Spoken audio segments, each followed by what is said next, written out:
Hi, I'm just back with a bit of a question or a bit of a topic. I was talking to 4BC, Talkback Radio. What I don't understand is I have been talking with the State Coroner's Office about Daniel Morcombe's disappearance. I'd like to refresh people's memories, or I'd like to refresh Denise and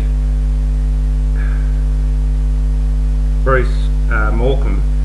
Do you remember me, excuse for my roughness and etc., but do you remember me? I was talking with you in Montville. I know that who took Daniel Morcombe. I don't know the people personally, but I know the organisations that do these things. As I've said, and I will keep quoting and unquote and keep quoting, children need to be protected. Children need to be protected no matter what and whatever cost. There needs to be a zero tolerance from the federal and state government. I make the allegation that the state government of Queensland, and including the federal government, is partly responsible for Daniel Morcombe's disappearance. Daniel Morcombe disappeared on this day because there was two idiots that were from a pedophile ring that were doing their job.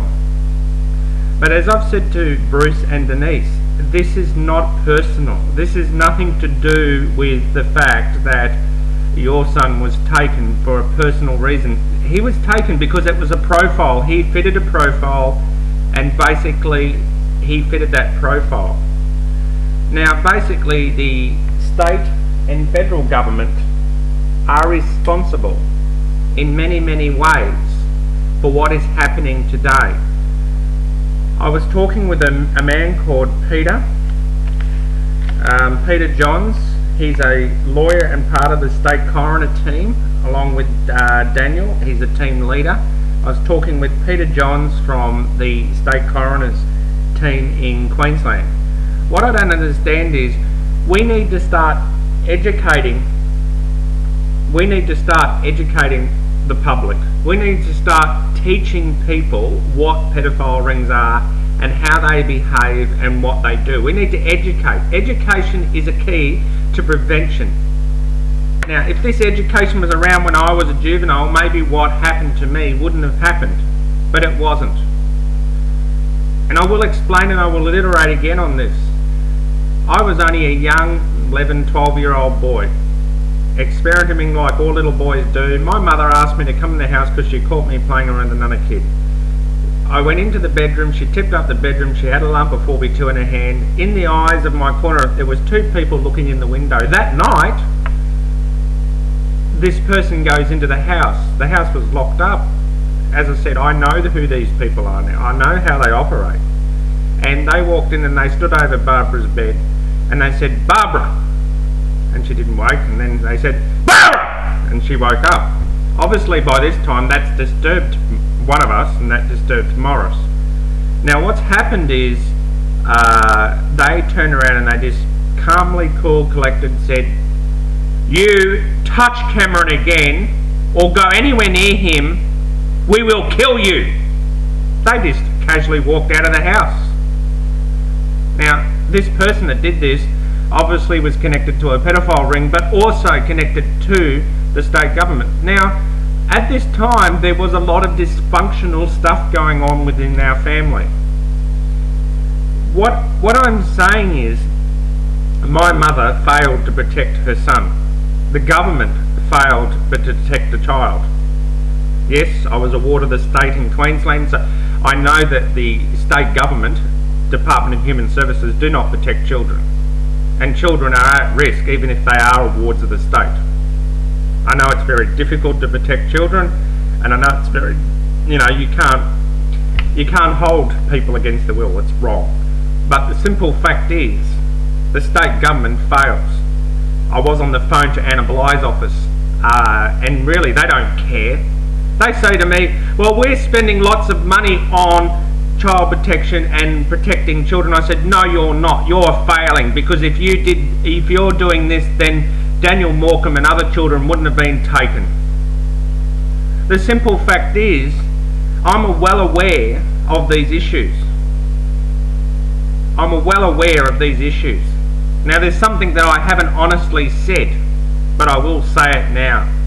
Stefan Hairdressers, the man that started Stefan Hairdressers with the big race boats and all the rest of it, I read his dossier file in the Queensland Police Force.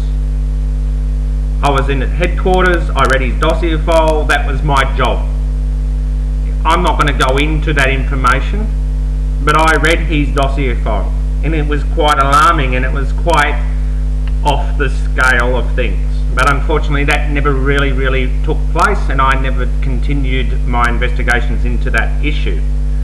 But the simple fact is, these things must stop. We must protect children at whatever cost.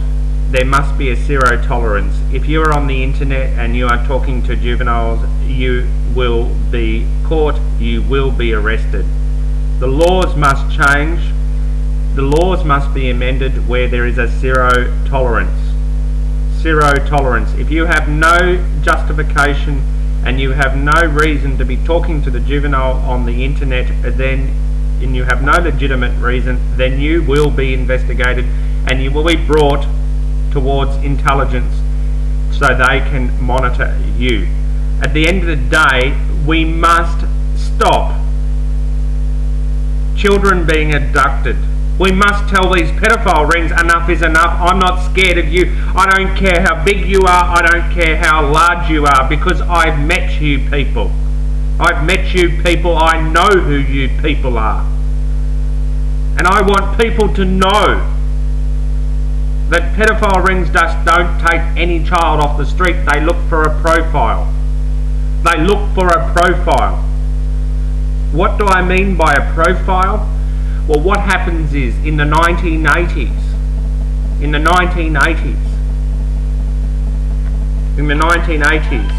I have a phone call. No, it's a message. In the 1980s, the Queensland government broke their codes, broke the pedophile rings codes. Now, for instance, what happens is they rang up and they ordered, say, 6 kilos of fish and 6 kilos of prawns. They paid a half payment to an offshore account. When they got enough orders in, what took place then from there? What took place from there? I'm going to go to this part 2 of this just in a minute and explain to you fully what a pedophile rings process and policy and how they actually operate and how they work. Because I want the general public to be educated, and I want to teach the general public how pedophile rings work.